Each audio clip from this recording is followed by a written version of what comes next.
छोटे छोटे बच्चों को इसी रास्ते से होकर उस विद्यालय तक गुजरना होता है। कभी भी कुछ हो सकता है, कोई बच्चा गिर सकता है, हाथ टूट सकता है, पैर टूट सकता है, सर फट सकता है।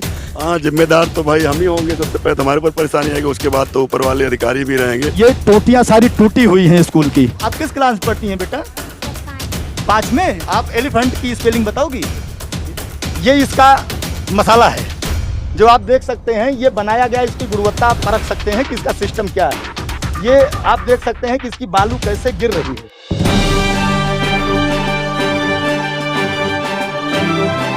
साथियों, मैं कुड़वार ब्लॉक के घुसियरिया ग्राम पंचायत में खड़ा हूं और ये मार्ग जहां मैं खड़ा हूं ये घुसियरिया प्राथमिक विद्यालय कंपोजिट विद्यालय की तरफ जाता है। और मैं ये दिखाना चाहूँगा अपने साथियों को कि ये गड्ढा जो है जाने के लिए कितना प्रभावित करता होगा बच्चों को।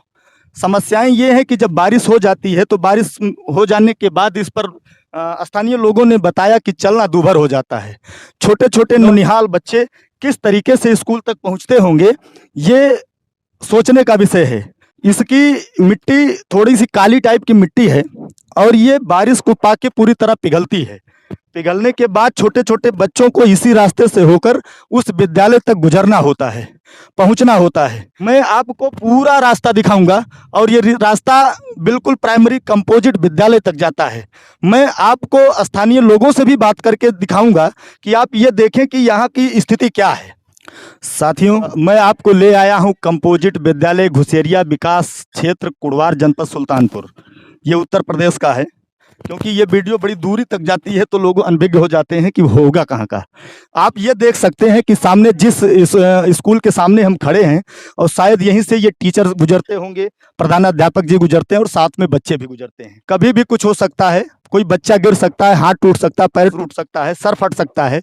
इस पर संबंधित ग्राम सभा के अधिकारियों को विशेष ध्यान देने की जरूरत है और अगर ये नहीं दे रहे हैं तो इतना कन्फर्म है कि ये उदासीन है। पुलिया बनना चाहिए या बड़ी पाइप। अच्छा, ये पुलिया जैसे ये नाला है क्या? नाला तो नहीं है लेकिन पानी बहुत अच्छा, पानी तेज बहने की वजह से ये बह जाता है। हाँ हाँ, तो ये समस्या बड़ी है, इस पर पुलिया रखने की जरूरत है। बगल में एक तालाब भी है जहाँ सामने बच्चे आपके देख सकते हैं कि बिल्कुल यहीं निकलते हुए तालाब तक जाते हैं। और प्रधानमंत्री का और मुख्यमंत्री का ये स्वर्णिम टाइम रहा कि वो कायाकल्प योजना के तहत हर स्कूल को बाउंड्री बद्ध करेंगे, जो समस्याएं हैं उसका निराकरण करेंगे। लेकिन आप देख सकते हैं कि चारों तरफ स्कूल की कहीं कोई बाउंड्री नहीं है। मैं इन गुरु जी से भी बात करूंगा कि इन समस्याओं के निराकरण के लिए आपने अभी तक क्या किया। मैं रामकृष्ण पांडे, बी न्यूज से।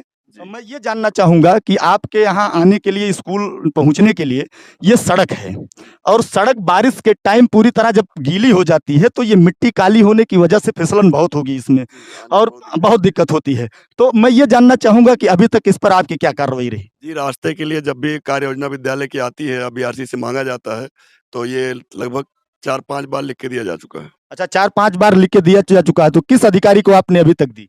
खंड शिक्षा अधिकारी को, कार्यालय को, बीआरसी को हम लोग रिपोर्ट करते हैं। तो ये कार्य तो प्रधान के अंडर में है। कायाकल्प योजना के तहत उन्होंने सारा कार्य करने का जिम्मा तो प्रधान के खाते से ही जाता है।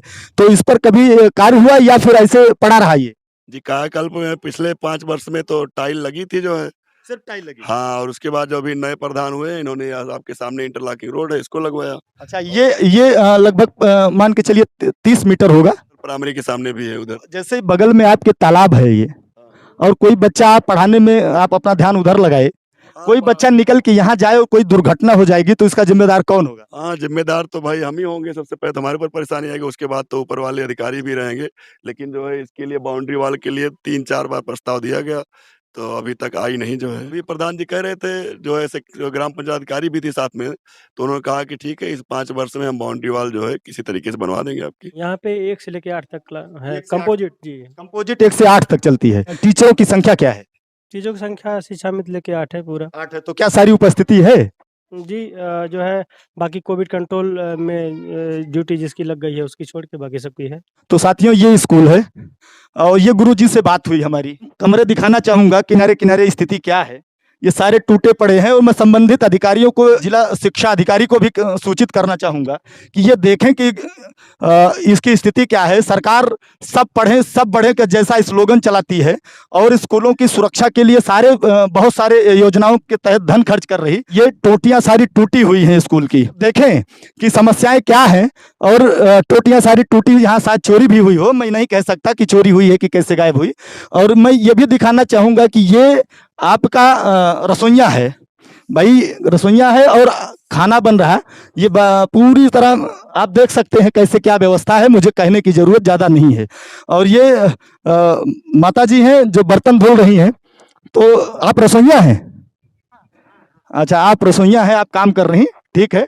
मैं आपको अगले स्कूल तक ले चलना चाहूँगा, सारी व्यवस्थाओं से अवगत कराऊंगा आपको। यहाँ भी साथियों देखेंगे चारों तरफ बाउंड्री वाल, बाउंड्री नहीं है।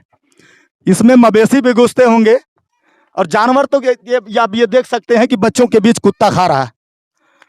अब इसकी जो भी बैक्टीरिया इसके साथ में आएगी, इन बच्चों के साथ अगर जाएगी तो बच्चे बीमार होंगे। ये भी तो एक बड़ी समस्या है। अगर वाल बाउंड्री होती तो समझ में आता कि चलो ठीक है, कम से कम बाहरी जानवर तो यहाँ ना आते। इंटरवल का टाइम है, छोटे छोटे बच्चों से, क्या नाम है बेटा? लाज। राज। किस क्लास में पढ़ते हो? 5 में। तो कुछ पूछ ले आपसे? क्या? अरे पहाड़ा पूछ लें, गिनती पूछ लें, जो आपको आती हो थोड़ा सा सुना दो। क्या था जिसमें? पहाड़ा सुना दो, 5 का पहाड़ा सुना दो हमको। 5 5 5 में 10 5 15 5 20 50 25 5 30 5 35 40 40 45 50। कुछ बनाना की स्पेलिंग बता सकते हो? बनाना। चलो ठीक है, कोई बात नहीं, ये डरो नहीं, अपनी बात रखने के लिए आप फ्री हो। और मैं किसी और बच्चे से बात करना चाहूंगा। क्या नाम है बिटिया? अंजनी। अंजनी। तो आप किस क्लास में पढ़ती हैं बेटा? सर 5। 5 में? आप भी 5 में पढ़ती हैं? तो मैं कुछ पूछूं, बताओगे आप? आप एलिफेंट की स्पेलिंग बताओगी? नहीं आता? कोई बात नहीं। अच्छा, गिनती सुना दो। 49 कई दहाई होता है। चलो ठीक है। क्या नाम है आपका? गरिमा। गरिमा बेटा किस क्लास में हो आप? 5th में। क्या सुनाना पसंद करोगे? क्या आता है आपको? अंग्रेजी आती है? मैथ आता है? 2 गुणे 2 कितना हो जाए? 2 गुणे 2 4। ओ गुड बच्चों, डरना नहीं चाहिए। आप बताओ बढ़िया से, क्या नाम है बेटा? अर्चना।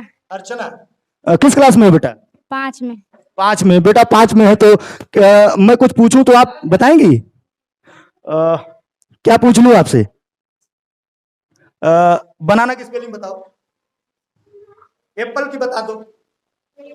चलो कोई बात नहीं। यहाँ आने के लिए रास्ता जो डिस्टर्ब है, मेरा फोकस उस पर है। साथ में पूरे स्कूल की स्थिति से मैंने आपको अवगत कराया। साथियों, इसी विद्यालय का दिव्यांग शौचालय बन रहा, जिसकी हम गुणवत्ता भी परीक्षण करना चाहेंगे। ये इसका मसाला है जो आप देख सकते हैं, ये बनाया गया। इसकी गुणवत्ता आप परख सकते हैं कि इसका सिस्टम क्या है। ये आप देख सकते हैं कि इसकी बालू कैसे गिर रही है। ये देखिए, अब और कुछ बताने की जरूरत नहीं है कि इसके मटेरियल को कैसे लगाया गया है, इस पर आप खुद देख सकते हैं।